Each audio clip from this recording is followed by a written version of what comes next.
आज देश भर में ईद का त्योहार बड़ी धूमधाम से मनाया जा रहा है। इस मौके पर पीएम मोदी ने ईद की बधाई देते हुए ट्वीट में लिखा, ईद उल फितर की बधाई। हमारे समाज का सद्भाव और करुणा की भावना आगे बढ़े।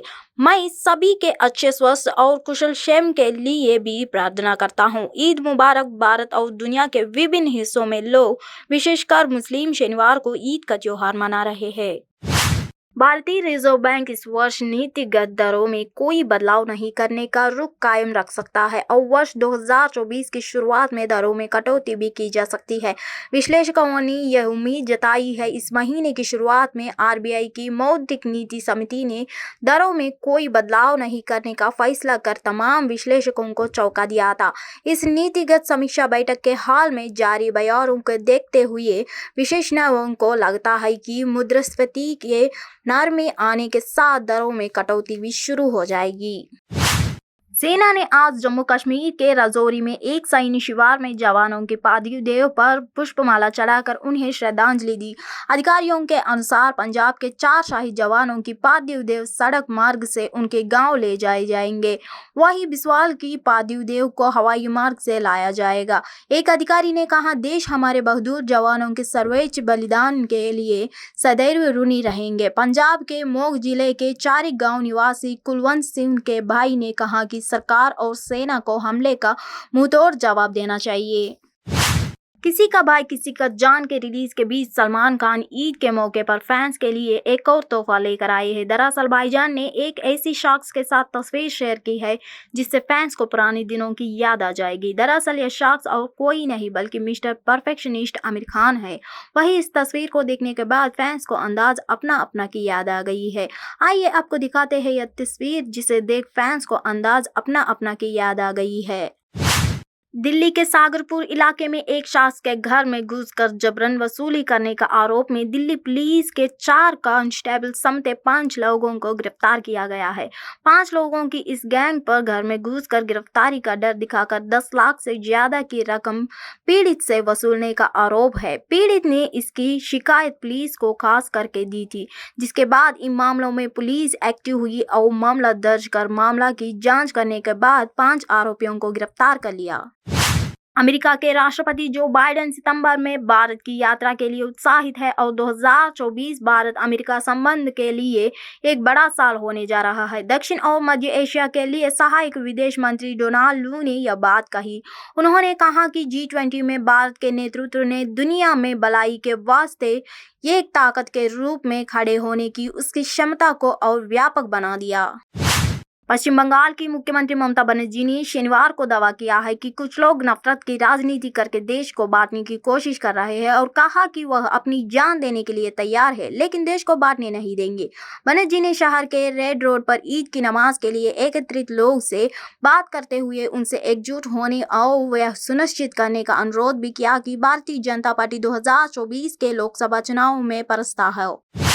दिल्ली में केंद्रीय गृह मंत्री अमित शाह से मुलाकात के बाद राष्ट्रीय लोक जनता दल के अध्यक्ष उपेंद्र कुशवाहा की प्रतिक्रिया सामने आई है। इससे उन्होंने बिहार के सीएम नीतीश कुमार, जातिगत जनगणना, एनडीए समेत कई अहम मुद्दों पर चर्चा की है। उन्होंने कहा कि एनडीए में शामिल होने को लेकर अटकलें लगाते रहिए, लेकिन अभी इस बारे में फैसला नहीं लिया गया।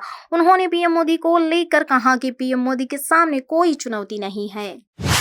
बिहार में आज ईद उल फितर का त्योहार मनाया जा रहा है। इस मौके पर बिहार के मुख्यमंत्री नीतीश कुमार पटना के गांधी मैदान पहुंचे, जहां लोगों ने नमाज अदा की। उन्होंने लोगों को मुबारकबाद दी। बिहार में आज को ईद का त्योहार धूमधाम से मनाया जा रहा है। ईद उल फितर के मौके पर बिहार के मुख्यमंत्री नीतीश कुमार पटना के गांधी मैदान पहुंचे, जहाँ लोगों ने नमाज अदा की। मुजफ्फरपुर में लोगों ने हर्षोल्लास के साथ ईद मनाया। इस मौके पर एसडीओ पूर्वी और नगर डीएसपी वो उपस्थित रहे। जम्मू कश्मीर के पूंछ में शहीद हुए 5 जवानों का आज उनका पैतृक गांवों में राजकीय सम्मान के साथ अंतिम संस्कार होगा। पंजाब के 4 जवान और ओडिशा का 1 जवान जो शहीद हुए हैं, उनके घर परिवार की कहानी रुला देने वाली है। सेना के 5 जवानों की शहादत भले ही हमें और आपको 5 जवानों की शहादत लगे, लेकिन इस शहादत से किसी के घर का चिराग उजाड़ गया तो कई बच्चों के सिर से बाप साया उठा गया। शहीदों की पत्नियों से सपने उजड़ गए तो किसी भाई से भाई जुदा हो गया, किसी माँ की कोख सुनी हो गई तो किसी बाप के बुढ़ापे का सहारा छीन गया है। जालौन जिले में उरी में ईद की खुशियां एक परिवार में ममत में बदल गई। यहाँ एक महिला त्योहार मनाने अपने मायके आई थी। घर के कमरे में सो रही थी, तभी घर का छप्पर गिर गया, जिसमें महिला और उसकी एक बेटी दब गए।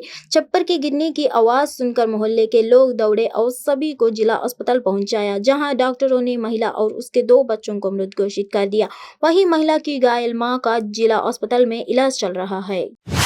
युवा कांग्रेस की असम इकाई की अध्यक्ष अंकिता दत्ता को पार्टी ने निष्कासित कर दिया है। कांग्रेस ने उनके निष्कासन को वजह पार्टी विरोधी गतिविधियों को बताया।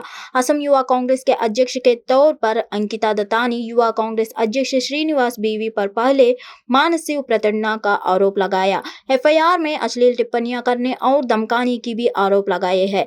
हालांकि तूत कांग्रेस लीगल टीम की तरफ से इन आरोपों को बेबुनियाद कहा गया है। The state of the global climate 2022 नाम की यह रिपोर्ट गर्मी सोखने वाली ग्रीन हाउस गैसों की रिकॉर्ड स्तर पर पहुंचने का कारण भूमि, समुद्र और वातावरण में वैश्विक स्तर के बदलाव को दर्शाती है। रिपोर्ट में कहा गया है कि पिछले 8 वर्ष में वैश्विक औसत तापमान रिकॉर्ड में सबसे अधिक रहा। यहाँ तक कि साल 2022 में ग्लेशियरों का पिघलना और समुद्र के स्तर में वृद्धि फिर से रिकॉर्ड स्तर पर पहुंच गया। पिछले 8 वर्ष में वैश्विक औसत तापमान रिकॉर्ड में सबसे अधिक रहा है। साल 2022 में यह 1850 से लेकर 1900 के औसत से 1.15 डिग्री सेल्सियस से ऊपर था। आम आदमी पार्टी के राज्यसभा सदस्य संजय सिंह ने आबकारी नीति मामले के आरोप पत्र में फर्जी तरीके से उनका नाम शामिल करने को लेकर प्रवर्तन निदेशालय के अधिकारियों के खिलाफ आपराधिक मानहानि का नोटिस भिजवाया है। संजय सिंह ने ईडी के डायरेक्टर संजय कुमार मिश्रा और कथित आबकारी घोटाले मामले की जांच कर रहे जांच अधिकारी जोगिंदर को मानहानि का नोटिस भेजा है। नोटिस में संजय सिंह ने कहा कि दिल्ली आबकारी मामले में चार्जशीट में मेरा नाम झूठा डाला गया, जबकि किसी गवाह ने मेरा नाम ही नहीं लिया। सिंह ने कहा कि मुझे बदनाम करने के लिए एक षड्यंत्र के तहत ईडी ने मेरा नाम अपनी कंप्लेंट में डाला है। संजय सिंह ने कहा कि मेरे खिलाफ कई गवाह और सबूत तक नहीं है, फिर भी मेरा नाम आबकारी मामले में डाला दिया। पूर्व राज्यपाल सत्यपाल मलिक को सीबीआई से मिले समन के बाद राजनीति गर्म है। इसको लेकर दिल्ली के आर.के. पुरम के डीडीए पार्क में काम पंचायत होनी थी। इस बारे में पुलिस ने जानकारी देते हुए बताया कि इसके लिए परमिशन नहीं ली गई थी, इसलिए वहां जमा हुए लोगों को हटाया गया। जानकारी के मुताबिक हरियाणा और यूपी की काम पंचायत के कुछ नेता बैठक के लिए सुबह सत्यपाल मलिक के आवास पर पहुंचे। इस बारे में सूचना मिलने पर पुलिस भी वहां पहुंच गई। पुलिस ने उन्हें बताया कि वे अवशेष क्षेत्र में बिना अनुमति के कोई बैठक नहीं कर सकते हैं। हालांकि बताया जा रहा है कि पुलिस कुछ कांप नेताओं को आर.के. पुरम थाने और कुछ को वसंत कुंज थाने ले गई। इसके बाद सत्यपाल मलिक खुद भी थाने पहुंच गए, लेकिन पुलिस ने कहा कि हमने उन्हें हिरासत में नहीं लिया है, थाने में कोई भी आ सकता है। प्रभास स्टारर आदिपुरुष के एक के बाद एक नए पोस्टर सामने आ रहे हैं। वही अक्षय तृतीया के खास अवसर पर, जिसे नई शुरुआत और साक्षात समृद्धि के शुभ दिन के रूप में मनाया जाता है, फिल्म की टीम ने हिंदी, तेलुगु, तमिल, मलयालम और कन्नड़ा 5 अलग-अलग भाषाओं में जय श्री राम का एक शानदार लिरिकल ऑडियो क्लिप जारी किया है। वही वीडियो को देखने के बाद फैंस भी रिएक्शन देते नजर आ रहे हैं। सीएम योगी ने कहा यूपी माफिया से झगड़ा हुआ था और लगता था कि अब इनका कोई भविष्य नहीं है। राजनीति के अच्छे और बुरे चक्र के दोनों ही दौर से उत्तर प्रदेश को गुजरना पड़ा है। 9 वर्ष पूर्व जब प्रधानमंत्री नरेंद्र मोदी जी के नेतृत्व में देश की बागडोर आई तो एक नई आशा एवं आकांक्षाओं के साथ देश ने बदलाव देखा। एक समय यह प्रदेश उपद्रव में बदल गया था। प्रशासन ने पिछले 6 वर्ष में जो किया उसके आप सबके माध्यम से भारत के अलग अलग राज्यों में हमें बताना है। मुख्यमंत्री ने कहा, प्रशासन ने पिछले 6 वर्ष में जो किया उसके आप सबके माध्यम से भारत के अलग अलग राज्यों में हमें बताना है। वर्ष 2018 में हम लोगों ने हर जनपद को उसके एक यूनिक प्रोडक्ट से जोड़ते हुए एक जनपद एक उत्पाद कार्यक्रम लागू किया था। पीएम 24 अप्रैल की सुबह यात्रा शुरू करेंगे। दिल्ली से खजुराहो तक की यात्रा करेंगे। खजुराहो से वह रीवा जाएंगे, जहां वह राष्ट्रीय पंचायती राज दिवस कार्यक्रम में भाग लेंगे। इसके बाद वह आने जाने की यात्रा में लगभग 280 किलोमीटर की दूरी तय करते हुए वापस खजुराहो आएंगे।